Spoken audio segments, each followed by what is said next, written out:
Pozdravujem vás, priatelia. Dnes by som vám rád ukázal rozdiely medzi obsadenou a neobsadenou dutinou. Vyhodnotiť situáciu nemusí byť vždy úplne jednoduché. V nasledujúcich chvíľach uvidíte jarné zábery zo vstupov do stromových dutín, ktoré boli ešte na jeseň minulého roka obsadené včelstvami. Uvidíte včely rabujúce opustené zásoby, ako aj fungujúce včelstvá prinášajúce peľ z jarných stromov. Základným rozlišovacím znakom sú samozrejme včely prinášajúce peľ na nožičkách. Pokiaľ je peľ farebne dostatočne kontrastný a uvidíte čo je len jednu včelu s peľovými obnôžkami vchádzajúcu do dutiny, je to znak prítomnosti včelieho plodu, včelých larvičiek. To znamená, že v hniezde sa nachádza kladúca matka. Ak sa dutina nachádza vo väčšej výške, vyhodnotenie je možné iba s kvalitným ďalekohľadom. Skúsenejší pozorovateľ môže rozpoznať charakteristické nalietavanie a vylietavanie robotníc v čase dobrej znášky.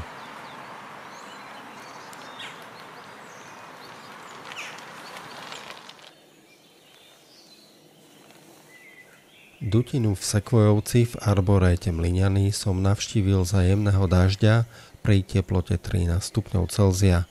V takýchto podmienkach je aj aktivita prezimovaného včelstva v obsadenej dutine slabá.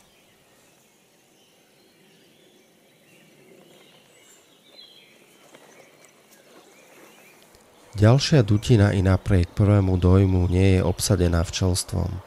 Ani jedna včela neprináša peľ, včely zbesilo pobiehajú okolo vchodu. Ide o včely rabujúce zásoby medu po uhynutom včelstve.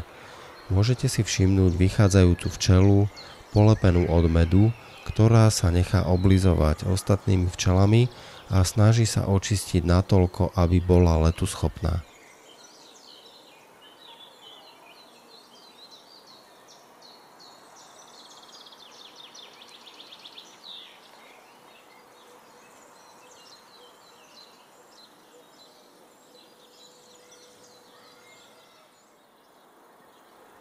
Rozdiel v správaní sa včiel je v tomto prípade jasný. Tu sú včely doma.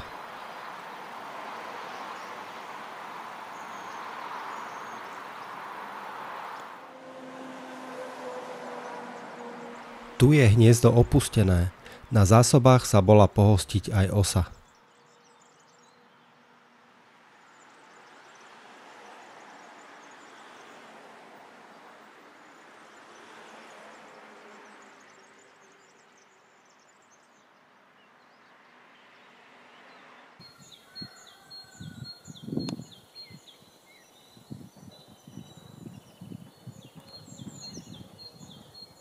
V tejto vysoko sa nachádzajúcej dutine včelstvo prezimovalo a robotnice prinášajú peľ a sladinu z rozkvitnutých ovocných stromov.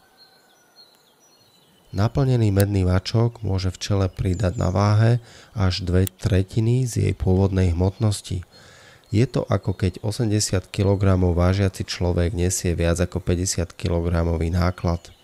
Nie každej včele sa podarí pristať v dutine alebo na jej okraji. Niekedy musí poslednú časť cesty prekonať pešo.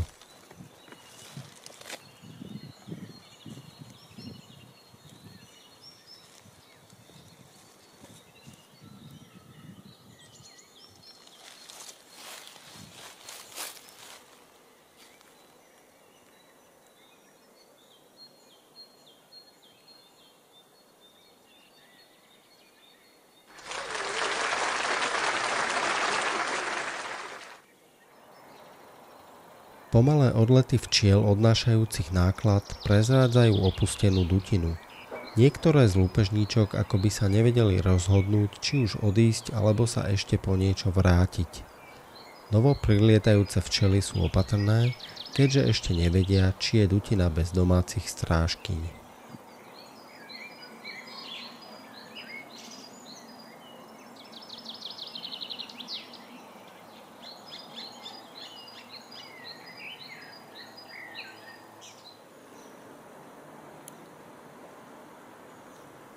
Prítomnosť pelu na nožičkách včiel je neklamným znakom domáceho včelstva.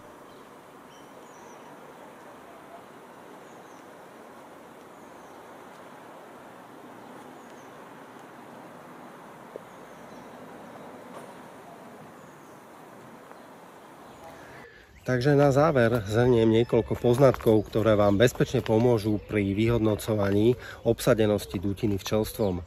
Aktívne včelstvo prináša pel. Včely v čase dobrej znášky vlietavajú a vylietávajú z dutiny veľmi priamo.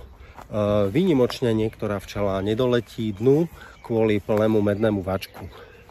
Opustená dutina láka zvyškami zásob cudzie včely a tie v prípade, že zásob je dostatok, zavolajú svoje sestry. Potom to vypadá, ako by dutina bola obsadená včelstvom. Rozdiel je v nalietávaní včiel do vstupu, kedy ho skúmajú, sú neisté a dávajú pozor, či náhodou na nich nevyletia domáce včely. Pri odchode z dutiny sa takéto včely častokrát olizujú navzájom a zlietajú pomerne sťažka, nakoľko odnášajú zásoby. Želám vám úspešné pozorovania a budem rád, ak mi o výskyte voľne žijúcich včelstiev dáte vedieť.